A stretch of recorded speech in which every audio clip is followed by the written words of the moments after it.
Last week, I very dismissively welcomed new viewers to this channel, but this week I would like to make up for that with a genuine welcome and a helpful tip/reminder for returning viewers.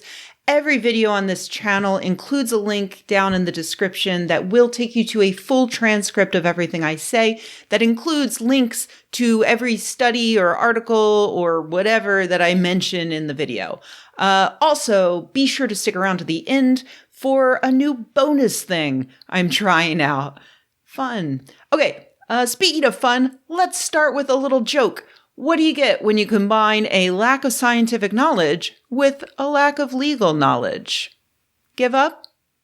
A headache, if you're me. If you're using Thinks period panties, stop using them now, tweeted Hark She Tweets last week.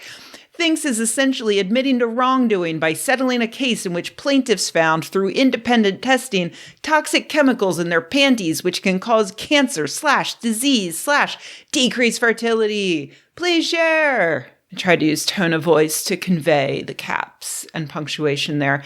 And, share people did, with that tweet racking up nearly 20,000 retweets as of this recording, and inspiring replies like, OMG, I'm wearing these right fucking now.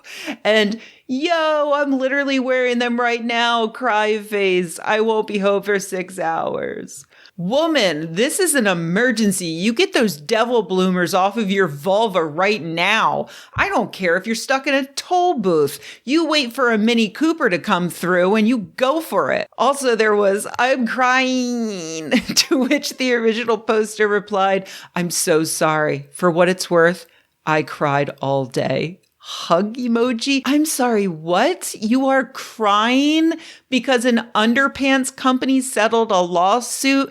My sisters, my brothers, my non-binary siblings, all my relatives who are concerned with liquids leaking from their no-no areas, do not panic. Don't cry. Don't rip your underpants off in the middle of your workday. That's just going to get you a one-way ticket to see HR. Take a deep breath. All right, what are we talking about here? Thinks is a company that produces period underwear, which is made of absorbent cloth on the inside with a water-resistant outer layer. It allows people to go about their day without worrying about blood seeping past tampons or menstrual cups or pads to make unsightly spots on their white pedal pushers. They catch the blood and then you rinse them out in the shower and then you throw them in the wash, you line dry them, you wear them again. Saves money, saves waste, saves embarrassment. Everybody wins, right? As I mentioned in a video last week, I don't accept sponsorships for these videos, so what I'm saying next comes directly from my heart. These underpants are life-changing. I actually do own several pairs. Had they been around when I hit puberty, my entire life would be different. I'm absolutely serious here. I would be way less funny for a start. I assume my sense of humor comes from horrific events in my childhood, and bleeding through my genes in elementary school is absolutely on the list of horrific events. I got my first period before school, and my mom sent me off to school with the most insufficient panty liner on the market at that time and zero instruction on what to do next. It was like handing Danny Torrance a Kleenex and then sending him to the elevator bank. And I spent the next 20 years being extraordinarily paranoid and covering for that by also being extremely sarcastic and pretending that I don't really care if anyone sees red stains on my butt. Whatever, who cares? No big deal. If I had Thinks back then, I would have minced around high school in a genuinely carefree manner, never needing to maintain a constant defense against my own body or against the mocking of my peers. I mean, yes, I still would have been in marching band and 4 years of Latin. And you know what? Actually, having Thinks probably would have just made me slightly less tightly wound. But that would have been nice. That's all I'm saying. So that's what Thinx are. Their success has spawned an entire industry of period undies from several different brands, and they and others have also started expanding their line to cover issues like incontinence, which is awesome because most child-free humans with working uteruses really only get a limited amount of time where they no longer worry about menstruation and have yet to start worrying about incontinence. So I just love that they're trying to cover us at both ends. The cause for all the recent pearl clutching was because Thinx just settled a 3-year-long lawsuit about per and polyfluoroalkyl substances, or PFAS. It was a class action lawsuit that required Thinx to pay out a few bucks to everyone who bought their underpants. I'll explain PFAS in a second, but first here are 2 points that I would like to emphasize regarding court cases and science. This was a case based on marketing, not necessarily safety, and no court case can ever decide what is and is not actually true from a scientific perspective. The Scopes monkey trial didn't prove that evolution is a lie, just as Kitzmiller v. Dover didn't prove that intelligent design is a lie. Court trials are in a completely separate realm from science. Cases that call for specific decisions that are decided by either one person or a small handful of people, none of whom need to know anything about the scientific method in order to reach their verdict. Finally, people and companies settle lawsuits all the time without admitting guilt. Even in criminal murder trials, look up Alfred, please. Lawsuits are long, expensive, and energy sapping. And sometimes people decide that it's better to just settle and move on, even if they feel that the settlement is unfair or doesn't reflect reality. So our original tweeter is very, very wrong in stating that Thinx is essentially admitting to wrongdoing. As the official settlement website states, Thinx denies all of the allegations made in the lawsuit and denies that Thinx did anything improper or unlawful. And the proposed settlement is not an admission of guilt or wrongdoing of any kind by Thinx. The class action lawsuit alleged that Thinx's marketing led consumers to believe that Thinx underwear is a safe, healthy, and sustainable choice for women and that it is free of harmful chemicals. But some consumers sent their underwear to independent labs who found PFAS and silver nanoparticles, which their lawsuit alleged are a safety hazard to the female body and the environment. Now, why did they go with female when Thinx uses inclusive language that markets to all genders? I'm not positive, but from perusing the documents, my best guess is that they did that because their claim that silver nanoparticles, which are naturally antibacterial, are harmful relies on a blog post that states that while there are no studies on the subject, it is theoretically possible that these nanoparticles could kill healthy bacteria in the vagina. And while there are no studies on silver nanoparticles in clothing, scientists did once find that they accumulated in vaginal cells when it was inserted directly into the vagina of rabbits, the vagina of rabbits. And while there is no research on whether or not silver nanoparticles can move from clothing into the bloodstream, that could maybe happen, and maybe a future study might find that. Also, you probably should not wear silver nanoparticles in MRI machines, because if they're in your underpants, then you could burn your cooch. Anyway, because all of these scientifically unproven harms only apply to vaginas, sometimes rabbit vaginas, but vaginas, I guess they thought it was safest to go with females.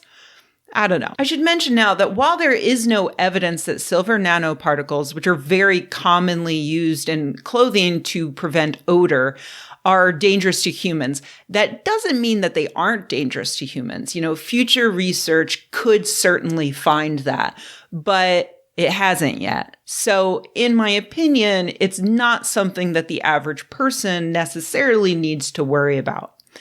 That brings us to PFAS, also known as forever chemicals, thanks to the annoying fact that they just don't seem to break down very well, if at all in our environment.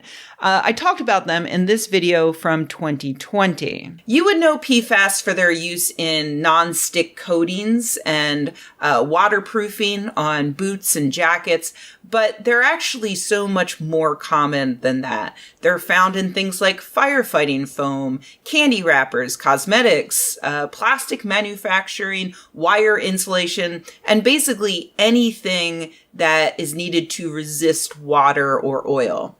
Because they're so widely used and because most of them do not easily break down, they do get into our soil, our water supply, and yes, even our blood. Now, my list of products was very abbreviated. PFAS are basically in everything now, whether they were put there on purpose or they just ended up there. The PFAS lawsuit alleged that the levels found in the underwear were so high that they must have been used by the company on purpose, though PFAS disputes that and says that in the future, they will crack down on their suppliers to make sure that they're not sneaking PFAS into any of the raw materials that they use. So, PFAS are everywhere, but are they dangerous? Well, there are actually, like I mentioned in that last video, a lot of different kinds of PFAS. And some of them, like PFOA, which is used in Teflon, have shown signs of possibly being toxic, which is why the US has begun to monitor and sometimes regulate it. The biggest risk appears to be in the manufacturing of it, but it could also be harmful if enough of it flakes off of the products we use and it gets into our system. Other PFAS are still being studied to figure out if they're harmful. Again, as I said in 2020, the very real problem here with PFAS, the one that you might actually want to be concerned about, is that the US government doesn't really mind manufacturers using a new, untested on humans chemical until it starts causing problems in the general population. It's more of a don't ask permission, beg forgiveness sort of deal that helps products get to market faster at the possible expense of consumers' health and well-being. Yay, capitalism! All of this is to say that no one really knows if the PFAS found in things are dangerous, and if they are, in what quantities it's something that we actually need to be concerned about. But we do know that PFAS are everywhere. Cleaning products, water-resistant fabrics such as rain jackets, umbrellas, and tents, grease-resistant paper, non-stick cookware, personal care products like shampoo, dental floss, nail polish, and eye makeup, stain-resistant coatings used on carpets, upholstery, and other fabrics. And, our drinking water, which is what that previous video was about. So our original tweeter could have accurately tweeted instead, if you are using dental floss, stop using it now. Because as sensitive and as absorbent as your vulva is, the inside of your mouth is pretty similar. And I don't think anyone is shoving Think's underpants up inside their bodies or chewing on them. I hope. Not to kink shame. Actually, come to think of it, while I don't accept corporate sponsorships for this channel, I could use some new underpants, and so I would consider... No, never mind. I don't want to deal with you freaks. Anyway, my point is that this is not something to panic about. PFAS in general is a topic to feel concerned about in a general existential sense, concerning, what we humans have done to our planet and to ourselves in the interest of not needing to use butter when we cook an egg.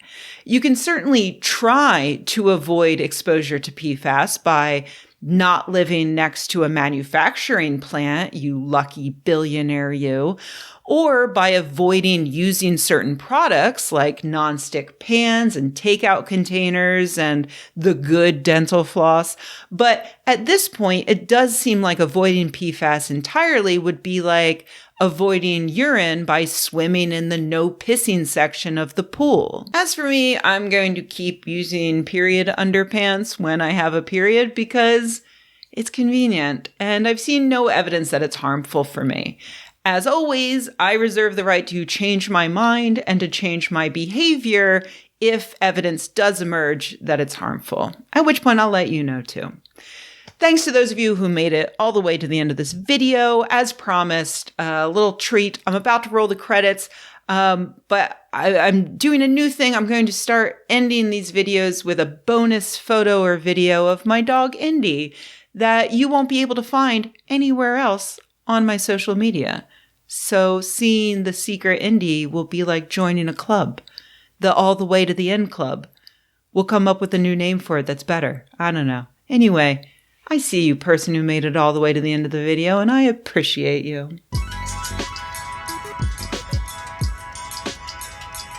Hey everybody, thanks for watching. If you enjoyed this video, please give it a like. If you loved the video, please subscribe.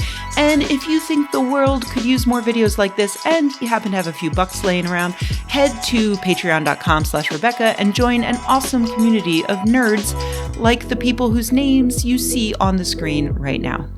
Thanks.